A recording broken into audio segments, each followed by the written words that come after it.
तरीके से क्या सरकार परिभाषित करती है जो जरूरी मुद्दे होते हैं जितने भी, उनसे ध्यान भटकाने के लिए, अटकाने के लिए नए तरह के राष्ट्रवाद की एंट्री करवा दी जाती है क्या साकेत बहुगुणा? देखिए, किसी नए तरह के राष्ट्रवाद की एंट्री नहीं कराई गई है।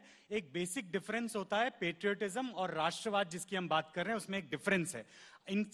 अभी कन्हैया जी की बातों से जैसा हमें पता चला कि इनका मानना है कि भारत एक देश के रूप में शायद 1947 में पैदा हुआ, लेकिन हमारा यह मानना है और देश के अधिसंख्य लोगों का यह मानना है कि इंडिया एक पॉलिटिकल कंट्री के रूप में तो 1947 में भारत को आजादी मिली, लेकिन एक राष्ट्र के रूप में हजारों वर्षों से भारत की एक सनातन परंपरा है। एक सनातन राष्ट्र के रूप में भारतवर्ष हजारों वर्षों से है। इसीलिए हम भारत माता के रूप में राष्ट्र को पूजते हैं। हम मानते हैं कि स्त्री में ही जनन की शक्ति है, माता से मातृत्व आता है और माता की वजह से भाइयों में भ्रातृत्व आता है या बहनों में भ्रातृत्व आता है। और इसलिए राष्ट्रवाद जो है वो भारत माता पर आधारित है, हमारा राष्ट्रवाद।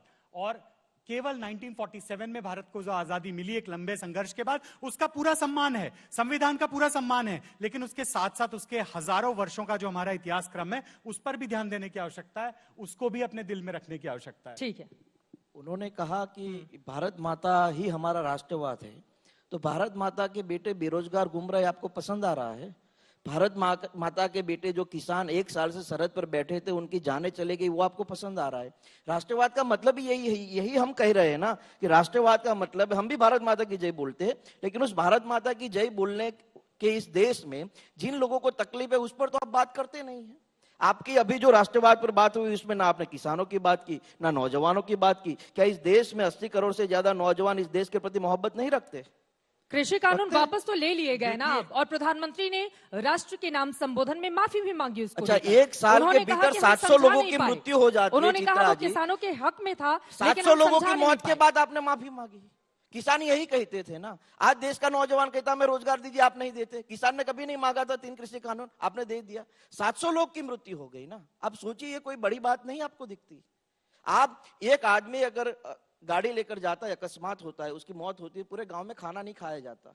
700 किसानों की मृत्यु हो गई। हमारे प्रधानमंत्री जी आते, वो टीवी में जाके कहते कि मेरी गलती हो गई, मैं माफी मांगता हूं, मैं वापिस ले। चलो, आपने लिया 1 साल के बाद। ठीक है, किसान तो 1 साल से बात कर रहे थे। सरकार ने पार्लियामेंट में खड़ा होकर के देश के कृषि मंत्री ने कहा कि किसान आंदोलन के दौरान जितने भी लोग मारे गए हैं वो मारे नहीं गए हैं, वो शहीद हुए हैं।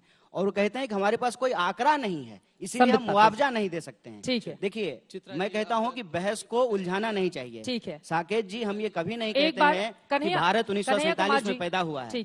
भारत का इतिहास 5000 सालों का इतिहास है। हम ये नहीं कहते हैं कि 1947 में पैदा हुआ। हम ये कहते हैं कि आज हम जिस नेशन स्टेट में रहते हैं, जिस नेशन स्टेट में रहते हैं, उस नेशन स्टेट की एक बाउंड्री है और उस बाउंड्री के भीतर रहने वाले जो लोग हैं, राष्ट्रवादी आप लेफ्ट में ज्यादा थे, कांग्रेस में ज्यादा हो गए हैं। जी, राष्ट्रवादी आप लेफ्ट पार्टी में ज्यादा थे, कांग्रेस में आकर ज्यादा हो गए हैं। देखिए, इस देश के भीतर जितनी भी राजनीतिक दल हैं, हाँ, जो चुनाव लड़ते हैं, वो इस देश के संविधान में आस्था रखते हैं, उसमें भरोसा रखते हैं, चाहे वो लेफ्ट पार्टी हो, कांग्रेस पार्टी हो, बीजेपी हो। हाँ, ज्यादा और कम का सवाल नहीं है। ठीक है, सवाल ये है कि इस बहस को खड़ा करके कौन सी बहस को गुमराह किया जा रहा है, इसको हमको समझना पड़ेगा। हम क्या कह रहे हैं? ठीक है कि भाई भारत माता है हमारी, और भारत की भूमि पे पैदा होने वाला हर इंसान इस देश का नागरिक है।